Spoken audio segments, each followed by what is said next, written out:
যে মহিলাদেরকে সৃষ্টি করা হয়েছে পাঁজরের বাঁকা হাড্ডি থেকে। তো মুহাদ্দিসিনে কেরামগণ বলেছেন, যাকে সরাসরি পাঁজরের বাঁকা হাড্ডি থেকে সৃষ্টি করা হয়েছে তিনি হলেন আমাদের আদি মাতা হযরতে হাওয়া আলাইহিস সালাম। সুবহানাল্লাহ। তুমি তাকে সৃষ্টি করে আদম সহ তাকে এক জান্নাতের ভিতরে রাখলে। যেমনটি তোমার ঘোষণা ছিল, উসকুন আনতা ওয়া যাওজুকাল জান্নাহ, আদম তুমি এবং তোমার স্ত্রী জান্নাতের ভিতরে থাকো। তো রাখলে তাকে জান্নাতের ভিতরে। আদম আলাইহিস সালাতু ওয়াস সালামের শ্রেষ্ঠত্ব, মহত্ব, তার মর্যাদা প্রমাণের জন্য তুমি আসমানের সকল ফেরেশতাদের দ্বারা তাকে তাজিমি সেজদা করিয়েছো। তোমার হুকুম ছিল উসজুদু লি আদম, ও ফেরেশতারা তোমরা আদমকে সেজদা করো। এখানে অবশ্যই একটা বিষয় জানা দরকার, সেটা হচ্ছে এই, আল্লাহর নির্দেশ ছিল উসজুদু, ফেরেশতারা তোমরা সেজদা করো, লি আদম, আদমকে। প্রশ্ন আসতে পারে, সেজদা তো হয় একমাত্র আল্লাহ, কার? কেটু জোরে গান না, কার? আল্লাহ। তা আদম আলাইহিস সালাতু ওয়াস সালামকে আল্লাহ পাক রব্বুল আলামিন ফেরেশতাদের দ্বারা সেজদা করাইলেন। তাফসিরে জালালাইনের ভিতরে আসছে, আল্লামা জালালউদ্দিন মুহাল্লি রাহমাতুল্লাহ আলাইহি তিনি তাফসির করছেন যে এখানে আল্লাহ পাক রব্বুল আলামিন হযরত আদম আলাইহিস সালাতু ওয়াস সালামকে যে ফেরেশতাদের দ্বারা সেজদাটা করাইছিলেন সেটা ছিল তাজিমি সেজদা, ইনহিনা সেজদা। কিন্তু সেটা মহান রবকে আমরা যেভাবে সেজদা দেই, কপাল, নাক, দুই হাতের তালু, দুই পায়ের হাঁটু, দুই পায়ের বৃদ্ধাঙ্গুলি জমিনে লাগাইয়া যে সেজদা দেই, এরকম সেজদা ছিল না। সেজদাটা ছিল ইনহেনা, মানে তারা তাদের মাথাকে ঝুঁকাইয়া দিছিলেন। 9 রুকু 9 সেজদা, এর মাঝ বরাবর। জোরে বলুন না সুবহানাল্লাহ। যেটা রুকুও না, সেজদাও না, এর মাঝ বরাবর এরকম একটা সেজদা, যাকে তাজিমি সেজদা বলা হয়েছে। সম্মান সূচক, তার সামনে তারা ঝুঁকে গিয়েছিল, এটা আল্লাহর নির্দেশ ছিল। কিন্তু আমরা যেভাবে নামাজে সেজদা দিয়ে থাকি, এই সেজদাটা কেবলমাত্র আল্লাহর জন্য খাস। কার জন্য? একটু জোরে আওয়াজ করে বল না, কার জন্য? পৃথিবীর কোনো মানুষের সামনে কি সেজদা দেওয়া জায়েজ আছে? আরো জোরে বলতে হবে, আছে? পীরের পায়ে, কবরে, মাজারে, কোনো জায়গায় সেজদা দেওয়া কি জায়েজ আছে? সেজদা চলবে কার? আল্লাহ। তো তুমি তাকে তাজিমি সেজদা করাইলা, এরপর তুমি তাকে দুনিয়াতে প্রথম নবী করে পাঠাইছো। দুনিয়ার প্রথম নবী, বলেন দুনিয়ার, আবার বলেন দুনিয়ার, আবার বলেন দুনিয়ার, দুনিয়ার প্রথম নবী। ভালো করে বুঝতে হবে কিন্তু, তিনি ছিলেন দুনিয়ার আগমনের প্রথম নবী। কিন্তু সবার আগে আল্লাহ পাক রব্বুল আলামিন যাকে নবুয়তি দিয়েছিলেন তিনি হলেন আপনার আমার নবী মুহাম্মদুর রাসূলুল্লাহ সাল্লাল্লাহু আলাইহি ওয়াসাল্লাম। তার নামটা নবুয়তের দরজায় ছিল সবার আগে। তার আগে অন্য কোন নবীকে নবুয়তি দেওয়া হয়? আরো জোরে বলেন, নবুয়তি দেওয়া হয় নাই। মুসলিম শরীফের হাদিস খুলে দেখেন। সাহাবী প্রশ্ন করলেন, ইয়া রাসূলুল্লাহ হাবিবাল্লাহ, মাতা কাতাবাকাল্লাহুন নবুয়া, আপনি আল্লাহর কাছে কখন থেকে নবী? নবীজি বললেন, কুনতু নাবিয়্যা ওয়া আদামা বাইনার রূহি ওয়াল জাসাদ, আমি তখন থেকে আল্লাহর কাছে নবী ছিলাম যখন আদম আলাইহিস সালাম ছিল মাটি এবং পানির ভিতরে মিশ্রিত। যখন আদম নবীর কোনো অস্তিত্বই ছিল না তখন আমি আল্লাহর কাছে নবী হিসাবে ছিলাম। জোরে বলুন না সুবহানাল্লাহ। তা আপনারা আমার নবী হলেন সবার প্রথমের নবী, কিন্তু দুনিয়ার আগমনে তিনি শেষ। দুনিয়ার আগমনের ক্ষেত্রে প্রথম হলেন হযরতে আদম আলাইহিস সালাতু ওয়াস সালাম। এই জায়গাটা অনেকে একটু বোঝার ভুল করে, ভুল করতে যায় তারা বলে আদম আলাইহিস সালাম হলেন প্রথম নবী। প্রথম নবী হলেন নবী মুহাম্মদুর রাসূলুল্লাহ সাল্লাল্লাহু আলাইহি ওয়াসাল্লাম। কিন্তু দুনিয়ার আগমনের ক্ষেত্রে প্রথম নবী হলেন কে? আদম আলাইহিস সালাম। আগমনের ক্ষেত্রে তিনি দুনিয়াতে প্রথম আসছেন। তো তুমি তাকে নবুয়তি দিয়ে দুনিয়াতে পাঠাইছো। শুধু এখানেই শেষ নয়, আবার তুমি তাকে তোমার দরবারে নিয়ে যাবে, জান্নাতের ভিতরে রাখবে, আর জান্নাতের যত মানুষ যাবে প্রত্যেকে হবে আদমের সূরাতে। তো যাকে তুমি এত নেয়ামত দিয়েছো, বলেন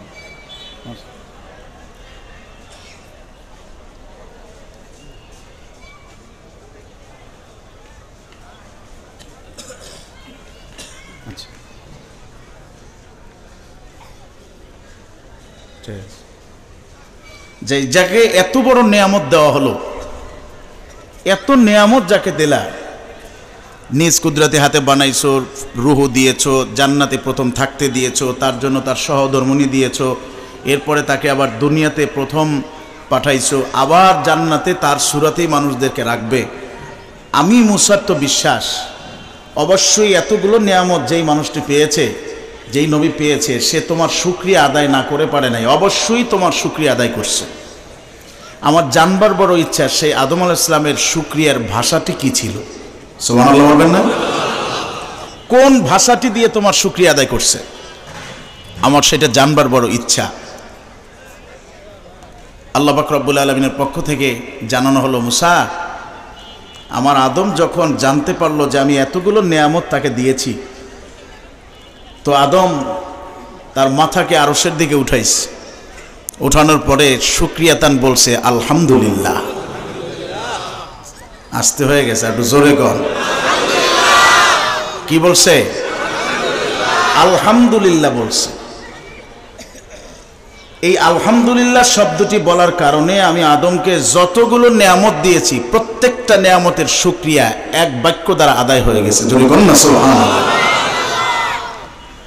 কারণ এখানে যারা উলামায়ে কেরাম রয়েছেন তারা বুঝবেন, আমরা ছোটবেলায় পড়ছি, যখন মক্তবে পড়ছি তখন এভাবে পড়ছি না, আলিফ লাম জবর আল, হামিম জবর হাম, দাল পেশ দু, তাতে কি হয়?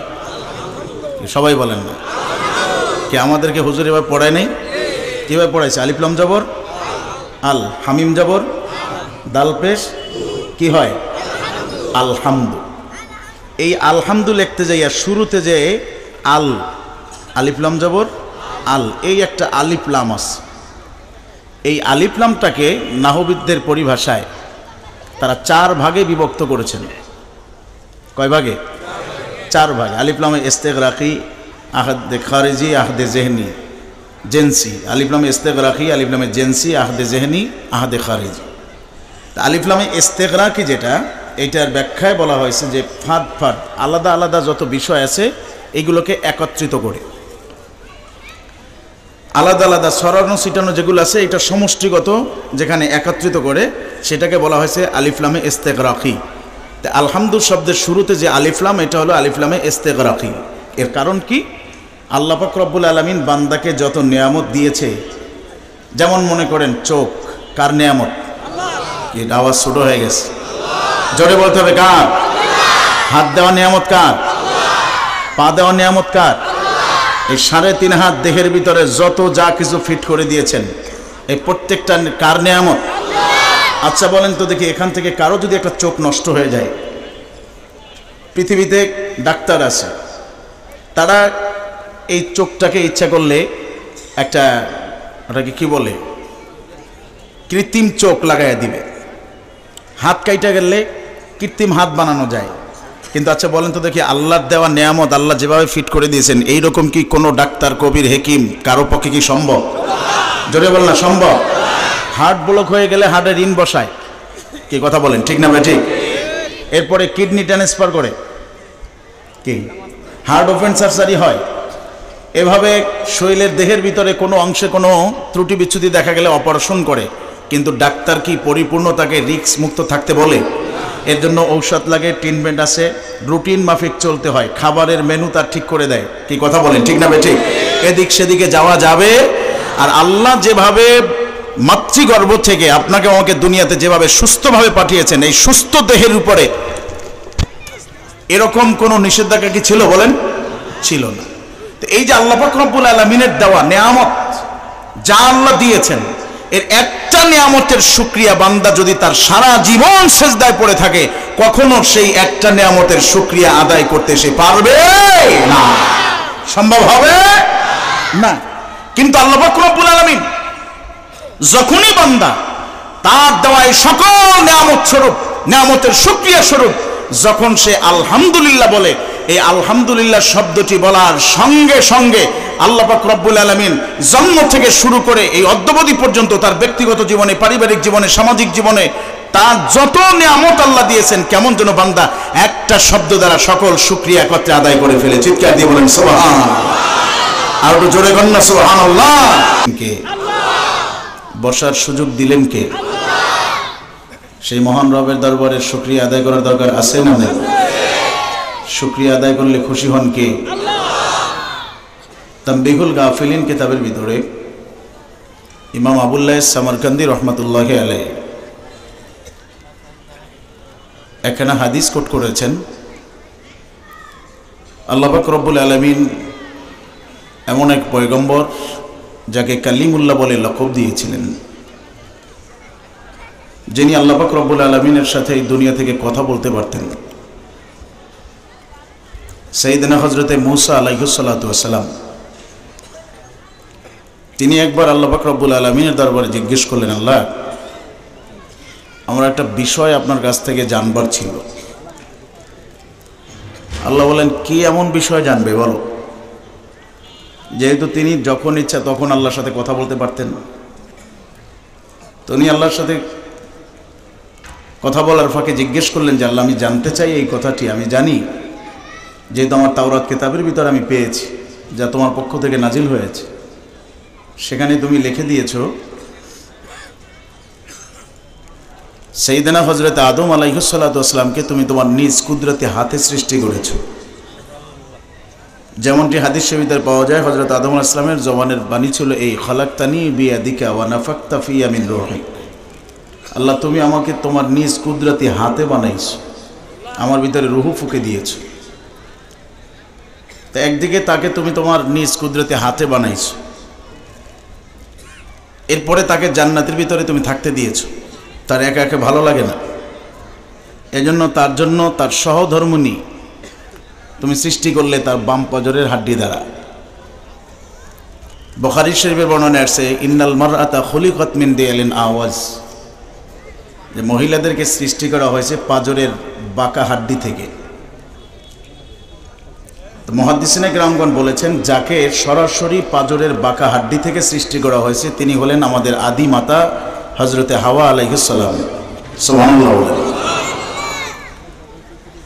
তুমি তাকে সৃষ্টি করে আদম সহ তাকে এক জান্নাতের ভিতরে রাখলে। যেমনটি তোমার ঘোষণা ছিল, উসকুন আনতা ওয়া যাওজুকাল জান্নাহ, আদম তুমি এবং তোমার স্ত্রী জান্নাতের ভিতরে থাকো। তো রাখলে তাকে জান্নাতের ভিতরে। আদম আলাইহিস সালাতু ওয়াস সালামের শ্রেষ্ঠত্ব, মহত্ব, তার মর্যাদা প্রমাণের জন্য তুমি আসমানের সকল ফেরেশতাদের দ্বারা তাকে তাজিমি সেজদা করিয়েছ। তোমার হুকুম ছিল, উসজুদু লি আদম, ও ফেরেশতারা তোমরা আদমকে সেজদা করো। এখানে অবশ্যই একটা বিষয় জানা দরকার, সেটা হচ্ছে এই, আল্লাহর নির্দেশ ছিল উসজুদু, ফেরেশতারা তোমরা সেজদা করো, লি আদম, আদমকে। প্রশ্ন আসতে পারে, সেজদা তো হয় একমাত্র আল্লাহ, কার? একটু জোরে গান না, কার? আল্লাহ। তা আদম আলাইহিস সালাতু ওয়াস সালামকে আল্লাহ পাক রব্বুল আলামিন ফেরেশতাদের দ্বারা সেজদা করাইলেন। তাফসিরে জালালাইনের ভিতরে আসছে, আল্লামা জালালউদ্দিন মুহাল্লি রাহমাতুল্লাহি আলাইহি তিনি তাফসির করছেন যে এখানে আল্লাহ পাক রব্বুল আলামিন হযরত আদম আলাইহিস সালাতু ওয়াস সালামকে যে ফেরেশতাদের দ্বারা সেজদাটা করাইছিলেন সেটা ছিল তাজিমি সেজদা, ইনহিনা সেজদা। কিন্তু সেটা মহান রবকে আমরা যেভাবে সেজদা দেই, কপাল, নাক, দুই হাতের তালু, দুই পায়ের হাঁটু, দুই পায়ের বৃদ্ধাঙ্গুলি জমিনে লাগাইয়া যে সেজদা দেই, এরকম সেজদা ছিল না। সেজদাটা ছিল ইনহেনা, মানে তারা তাদের মাথাকে ঝুঁকাইয়া দিয়েছিলেন। 9 রুকু 9 সেজদা, এর মাঝ বরাবর। জোরে বলুন না সুবহানাল্লাহ। যেটা রুকুও না, সেজদাও না, এর মাঝ বরাবর এরকম একটা সেজদা, যাকে তাজিমি সেজদা বলা হয়েছে। সম্মান সূচক তার সামনে তারা ঝুঁকে গিয়েছিল, এটা আল্লাহর নির্দেশ ছিল। কিন্তু আমরা যেভাবে নামাজের সেজদা দিয়ে থাকি, এই সেজদাটা কেবলমাত্র আল্লাহর জন্য খাস। কার জন্য? একটু জোরে আওয়াজ করে বল না, কার জন্য? পৃথিবীর কোনো মানুষের সামনে কি সেজদা দেওয়া জায়েজ আছে? আরো জোরে বলতে হবে, আছে? পীরের পায়ে, কবরে, মাজারে, কোনো জায়গায় সেজদা দেওয়া কি জায়েজ আছে? সেজদা চলবে কার? আল্লাহ। তো তুমি তাকে তাজিমি সেজদা করাইলা, এরপর তুমি তাকে দুনিয়াতে প্রথম নবী করে পাঠাইছো। দুনিয়ার প্রথম নবী, বলেন দুনিয়ার, আবার বলেন দুনিয়ার, আবার বলেন দুনিয়ার দুনিয়ার প্রথম নবী, ভালো করে বুঝতে হবে কিন্তু। তিনি ছিলেন দুনিয়ার আগমনের প্রথম নবী, কিন্তু সবার আগে আল্লাহ পাক রব্বুল আলামিন যাকে নবুয়তি দিয়েছিলেন তিনি হলেন আপনার আমার নবী মুহাম্মদুর রাসূলুল্লাহ সাল্লাল্লাহু আলাইহি ওয়াসাল্লাম। তার নামটা নবুয়তের দরজায় ছিল সবার আগে। তার আগে অন্য কোন নবীকে নবুয়তি দেওয়া হয়? আরো জোরে বলেন, নবুয়তি দেওয়া হয় নাই। মুসলিম শরীফের হাদিস খুলে দেখেন। সাহাবী প্রশ্ন করলেন, ইয়া রাসূলুল্লাহ হাবিবাল্লাহ, মাতা কাতাবাকাল্লাহুন নবুয়া, আপনি আল্লাহর কাছে কখন থেকে নবী? নবীজি বললেন, কুনতু নাবিয়্যা ওয়া আদামা বাইনার রূহি ওয়াল জাসাদ, আমি তখন থেকে আল্লাহর কাছে নবী ছিলাম যখন আদম আলাইহিস সালাম ছিল মাটি এবং পানির ভিতরে মিশ্রিত। যখন আদম নবীর কোনো অস্তিত্বই ছিল না তখন আমি আল্লাহর কাছে নবী হিসাবে ছিলাম। জোরে বলেন না সুবহানাল্লাহ। তা আপনারা আমার নবী হলেন সবার প্রথমের নবী, কিন্তু দুনিয়ার আগমনে তিনি শেষ। দুনিয়ার আগমনের ক্ষেত্রে প্রথম হলেন হযরতে আদম আলাইহিস সালাতু ওয়াস সালাম। এই জায়গাটা অনেকে একটু বোঝার ভুল করতে যায়, তারা বলে আদম আলাইহিস সালাম হলেন প্রথম নবী। প্রথম নবী হলেন নবী মুহাম্মদুর রাসূলুল্লাহ সাল্লাল্লাহু আলাইহি ওয়াসাল্লাম, কিন্তু দুনিয়ার আগমনের ক্ষেত্রে প্রথম নবী হলেন কে? আদম আলাইহিস সালাম। আগমনের ক্ষেত্রে তিনি দুনিয়াতে প্রথম আসছেন।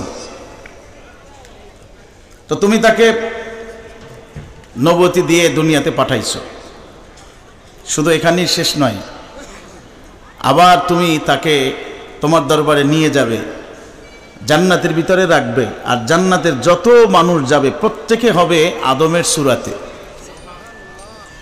তো যাকে তুমি এত নেয়ামত দিয়েছো, বলেন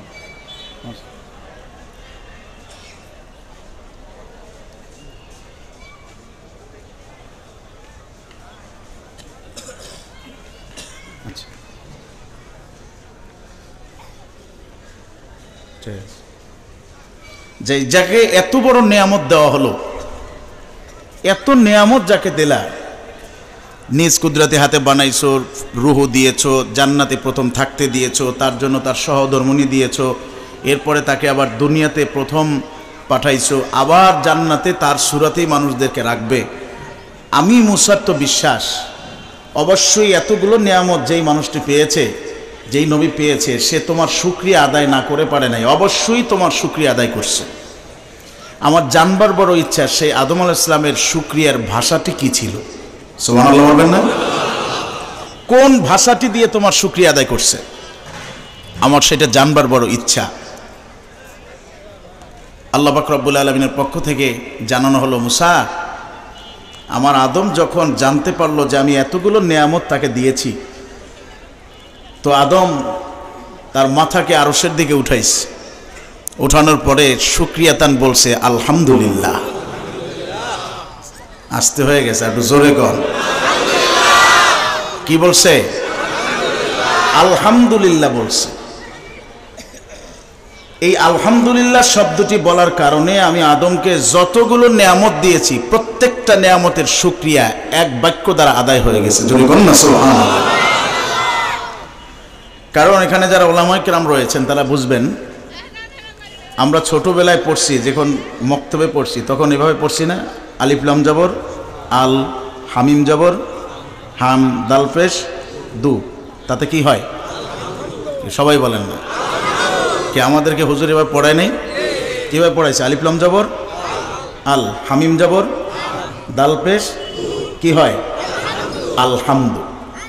এই আলহামদু লিখতে যাইয়া শুরুতে যে আল, আলিফ লাম জবর আল, এই একটা আলিফ লাম আছে।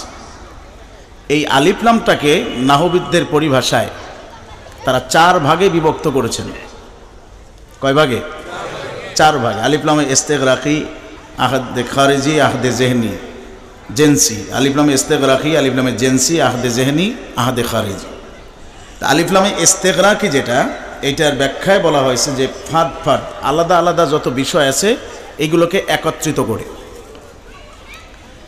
আলাদা আলাদা সরানো ছিটানো যেগুলো আছে এটা সমষ্টিগত যেখানে একত্রিত করে সেটাকে বলা হয়েছে আলিফ লামে ইস্তেগরাকি। তা আলহামদু শব্দের শুরুতে যে আলিফ লাম, এটা হলো আলিফ লামে ইস্তেগরাকি। এর কারণ কি? আল্লাহ পাক রব্বুল আলামিন বান্দাকে যত নেয়ামত দিয়েছে, যেমন মনে করেন চোখ, কার নেয়ামত? এটা আওয়াজ ছোট হয়ে গেছে, জোরে বলতে হবে কার? হাত দেওয়া নিয়ামত কার? পা দেওয়া নিয়ামত কার? এই 3.5 হাত দেহের ভিতরে যত যা কিছু ফিট করে দিয়েছেন, এই প্রত্যেকটা কার নিয়ামত? আচ্ছা বলেন তো দেখি, এখান থেকে কারো যদি একটা চোখ নষ্ট হয়ে যায়, পৃথিবীতে ডাক্তার আছে, তারা এই চোখটাকে ইচ্ছা করলে একটা, ওটাকে কি বলে, কৃত্রিম চোখ লাগাইয়া দিবে। হাত কাইটা গেলে কৃত্রিম হাত বানানো যায়। কিন্তু আচ্ছা বলেন তো দেখি, আল্লাহর দেওয়া নেয়ামত আল্লাহ যেভাবে ফিট করে দিয়েছেন, এইরকম কি কোনো ডাক্তার, কবির, হেকিম কারো পক্ষে কি সম্ভব? জোরে বল না, সম্ভব? হার্ট ব্লক হয়ে গেলে হার্টে রিং বসায়, কি কথা বলেন, ঠিক না ভাই? ঠিক। এরপরে কিডনি ট্রান্সফার করে, কি হার্ট ওপেন সার্জারি হয়। এভাবে শরীরের দেহের ভিতরে কোনো অংশে কোনো ত্রুটি বিচ্যুতি দেখা গেলে অপারেশন করে। কিন্তু ডাক্তার কি পরিপূর্ণ তাকে রিস্ক মুক্ত থাকতে বলে? এর জন্য ঔষধ লাগে, ট্রিটমেন্ট আছে, রুটিন মাফিক চলতে হয়, খাবারের মেনু তার ঠিক করে দেয়, কি কথা বলেন, ঠিক না ভাই? ঠিক। এদিক সেদিকে যাওয়া যাবে। আর আল্লাহ যেভাবে মাতৃগর্ভ থেকে আপনাকে আমাকে দুনিয়াতে যেভাবে সুস্থভাবে পাঠিয়েছেন, এই সুস্থ দেহের উপরে এরকম কোনো নিষেধাজ্ঞা কি ছিল বলেন? ছিল না। তো এই যে আল্লাহ পাক রব্বুল আলামিনের দেওয়া নিয়ামত যা আল্লাহ দিয়েছেন, এর একটা নিয়ামতের শুকরিয়া বান্দা যদি তার সারা জীবন সিজদায় পড়ে থাকে, কখনো সেই একটা নিয়ামতের শুকরিয়া আদায় করতে সে পারবে না, সম্ভব হবে না। কিন্তু আল্লাহ পাক রব্বুল আলামিন যখনই বান্দা তার দেওয়া এই সকল নিয়ামত স্বরূপ, নিয়ামতের শুকরিয়া স্বরূপ যখন সে আলহামদুলিল্লাহ বলে, এই আলহামদুলিল্লাহ শব্দটি বলার সঙ্গে সঙ্গে আল্লাহ পাক রব্বুল আলামিন জন্ম থেকে শুরু করে এই অদ্যাবধি পর্যন্ত তার ব্যক্তিগত জীবনে, পারিবারিক জীবনে, সামাজিক জীবনে তার যত নিয়ামত আল্লাহ দিয়েছেন, কেমন যেন বান্দা একটা শব্দ দ্বারা সকল শুকরিয়া একত্রে আদায় করে ফেলে। চিৎকার দিয়ে বলেন সুবহানাল্লাহ। আর একটু জোরে বলেন না সুবহানাল্লাহ। মহব্বতে পড়ুন সাল্লাল্লাহু।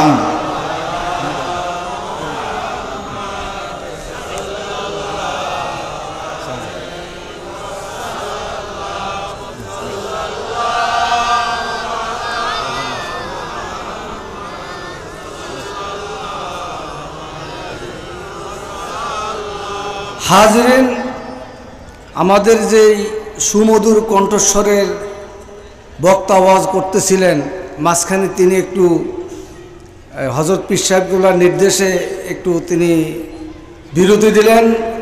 এই মুহূর্তে আমাদের মাঝে একজন বিশিষ্ট মেহমান, জানেন বাংলাদেশ জমিয়তুল মুদারিসিনের